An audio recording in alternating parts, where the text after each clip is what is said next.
ね、ママの服臭いよね。臭くない。痛い痛い痛い。こっち行く。怖くない。何全然やっぱ電気ないわ、もう。あ、だから赤いの？全部死んでます。本当だ、ゼロだ。初めてじゃないゼロって。ここまではやばいね。なんでこんな充電できないんだろう。皆様こんにちは。ビビリの家族キャンピングカー生活のコメイクです。満を持して搭載したエゴフローパワーシステム、 RV 史上類を見ないこの最新鋭のシステムを搭載したことにより、我が家の電力事情は理想のモーターホームと化していました。現存していた3つのポータブル電源と掛け合わせたバッテリー総容量は 5800Wh です。さらにソーラーパネルも増設し、キャンピングカーの屋根全面で太陽光を吸収できるようにしました。総出力は 825W、 条件さえすればこれだけでクーラーを回せるだけの出力値です。しかし蓋を開けてあらびっくり、なんとクーラーどころかポータブル電源すらも充電できないぐらい電気が足りない。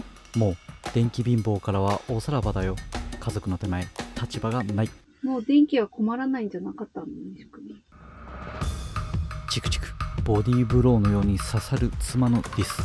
キャンピングカー生活、電気事情が夫婦生活に大きな支障をもたらします。いや、こんなに晴れてんのに 240W しか入ってこない。カンカン照りだもんね。これしか入ってこないんだから、やっぱ影が多分できてて、それが邪魔してるんだと思うんだよね、間違いなく。しかしこの時僕は原因が何か分かっていました。6枚あるうちの3枚のソーラーパネルは直列というつなぎ方でパワーシステムに送っています。 150W×3 なので 450W の出力。天気が良ければ平均でも 350W、 条件さえ揃えば 400W 以上で発電してくれると目論んでいましたが、この発電量が一向に上がりませんでした。原因はこのベンチレーターとアンテナにありました。ひとたび駐車の向きを反対に変えると、直列でつながったソーラーパネルのうち1枚にベンチレーターとアンテナの影響により大きな影ができていることが分かります。この影が及ぼす影響がかなり深刻でございました。なんとこの時影ありと影なしでは発電量に約5倍近くの差がございました。問題の根源はこの3枚のソーラーを直列で接続しているためです。直列接続はつないだソーラー全てを1枚と認識します。つまりこの3枚のうち1枚でも影があれば3枚全体に影があるのと同じことを意味します。よって旅の途中ですが並列接続への切り替えを決断しました。並列接続の場合はつないだソーラーそれぞれが独立します。つまり1枚に影ができたとしても他の2枚が太陽にさらされていればその2枚でしっかり発電してくれるというメリットがあります。しかしなぜ僕が直列接続を選んでいたかというと、実は並列は運転に弱く直列に比べて安全性が低くなるというデメリットがあります。とはいえこれだけ直列接続で発電量が低いとなると、やはり並列接続に切り替えるべきであろうという判断です。並列に組み替える可能性も高いと思ってたので Amazon で買ってきました。3並列用のケーブルですね。で、3つのソーラーパネルのこのプラス端子をここに挿す。同様にこっち側を挿してこれをこういう感じですね、パワーシステムに送り込むという感じなんですけども、で今現在ですね、太陽カンカン照りなんですけど、この状態で発電量がどんな感じかというとですね、天気は申し分ないです。雲一つもないんですけども、ソーラーの発電量は 117W。 これはベンチレーターとアンテナの影が今3枚目の直列でつないでいるソーラーにかかっている状態ですね。なのでこれから並列に組み替えた時にこの数値が上がれば成功ということになります。では参ります。はい、ということで作業に入るんですけども、今日ちょっと風が強くてですね、ドローン映像かなりブレてしまいそうなので、こちらのカメラ使っていきます。こちら360度全方位が撮影できるインスタ 360ONE-RS というカメラなんですけども、実は最近よくコメントいただいてました。固定カメラどうやって動かしてるんですかというコメントだったんですけど、正体こちらになります。今回動画の最後にこれの使い方や編集方法も少し触れてますので、よければご覧ください。じゃあ参りましょう。これ360ですね。よいしょ。はい。風がめちゃくちゃ強く。あぶねえ。ちょっと長すぎですね。はい。これを抜きます。硬い。はい。でこっちがプラスだと思います。よいしょ。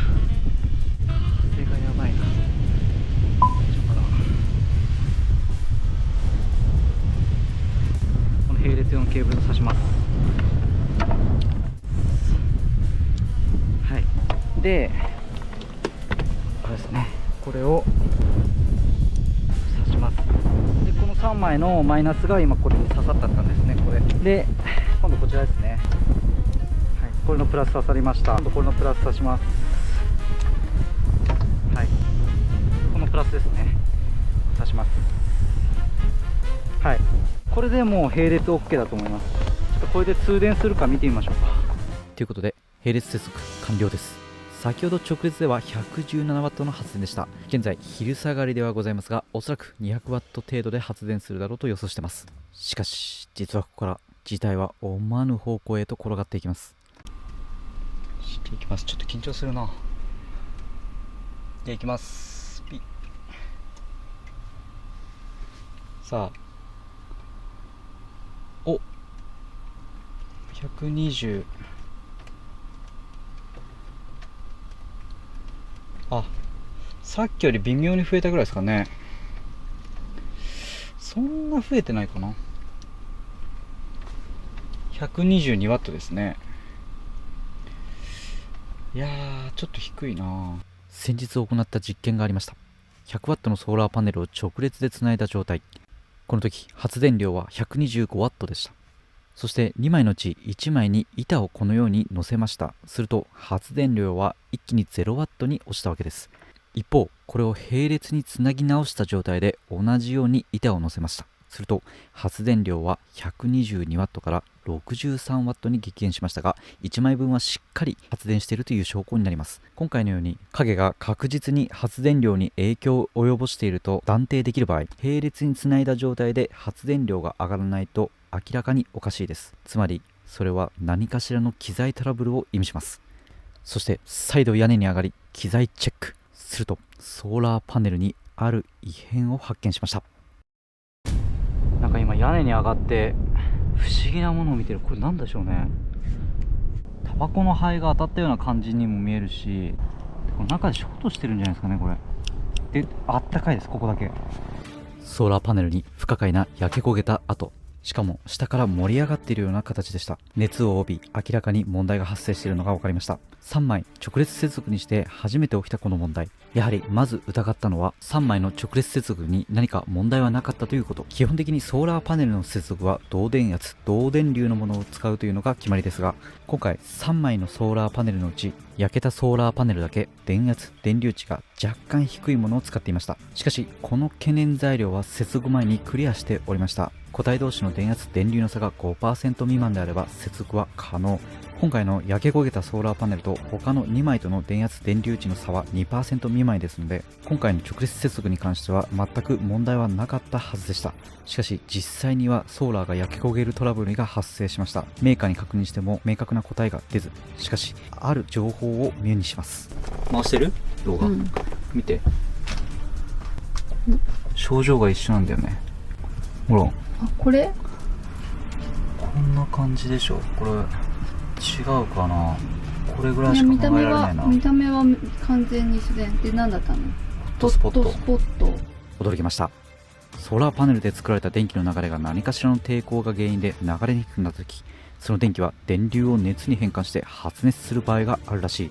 それをホットスポット現象というらしく、時にその熱を発火し、今回のようにパネルが焼ける事故につながるわけです。火災にならなくてよかったよね。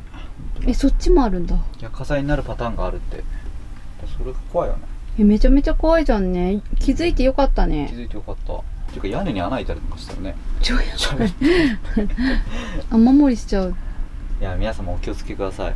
ソーラーはね、わかんないけど、多分ホットスポットだったのかなとはいう感じ。あとは製品的な不具合があったかですね。でも西くんってさ、もうさ、なんかおかしいって気づけるからいいけどさ、なんかおかしいってみんなだったら気づかないよね。あ、なんか電気が入ってこないなって思ってるだけでさ。電気が入ってこないときは絶対疑った方がいいと思う。今回もそれで疑って僕も見たので、だからなんか落ち葉とか、あと鳥の糞とかがそこについてたりとかして掃除しないでいるとホットスポットになるらしい。めっちゃ怖いじゃん。めっちゃ危ないね。それを例えばソーラーをつなげて力を強くしてればしてるほど発火するリスクが高くなる。3枚つなげてるじゃん。でも直列だからね。でもその辺どうなのかな。しょうがない。まあいいよ、ソーラー1枚ぐらいで済んで。ソーラーパネル1枚の損失。真夏のクーラーが必要な時期であれば大打撃でしたが、今の時期ならなんとかなりそうです。ただ心配なのはベータバテに貼り付けたこのソーラーの張り替え。旅の途中どこかでやります。はい、ということで今回使ったこちらインスタ 360-1RS、 表側にあるカメラレンズ、実はひっくり返すと裏側にもカメラレンズが1つあります。これが360度カメラの特徴です。これ何が違うかというと、例えばこのよく見る車からの定点カメラ GoPro 10 インスタ 360-1RS、 同じ環境下で同じ場所に取り付けたとき、 GoPro 10に関しては常に同じ画角で映像が進んでいくことになります。一方このインスタ 360-1RS では同じ画角からこのように横の景色を映したり、さらにカメラの画角を広角にしてみたりなど、後々編集でいろいろ操作することが可能になります。つまり360度撮影しているので取りこぼしがなくなるわけですね。気になる編集方法なんですが、インスタ360スタジオ、こちらのアプリをダウンロード、ここに撮影した動画を読み込ませます。アプリに読み込んだ動画はそのままドラッグすることでこのように動かすことが可能になります。動画を確認して好きな位置をカット、そのカットした動画をこちらのエクスポートというボタンをタップすることによって書き出すことが可能になります。そしてここからなんですけども、書き出した動画ご自身がお使いのソフトにドラッグ&ドロップで挿入し、さらにこの地球のマークをタップすることで違うソフトの中でもドラッグして編集することが可能になります。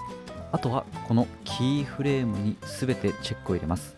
動画を再生させ停止したところでプレビューウィンドウの動画をドラッグ、好きな画角、ズームアップにしてもう一度再生してみると、キーフレームを打ったところから動画を停止したところまでこのようにカメラが自然に動く映像になります。ちなみに同様の作業をスマートフォンでもすることが可能になります。編集した動画は即座に SNS などに投稿可能、さらにカメラと連動することによりカメラの映像をスマートフォンで操作することも可能になります。加えて言うともう一つ、実はこのカメラ組み立て式になってて、さらに解像度の高い 4K カメラへの切り替えが可能です。このカメラにすることで非常に綺麗な 4K 映像を撮影することが可能になります。360度でも 4K でも非常に使い回しが効くカメラです。先ほども言いましたが、やはり取りこぼしがないのが非常にありがたいおすすめのアイテムです。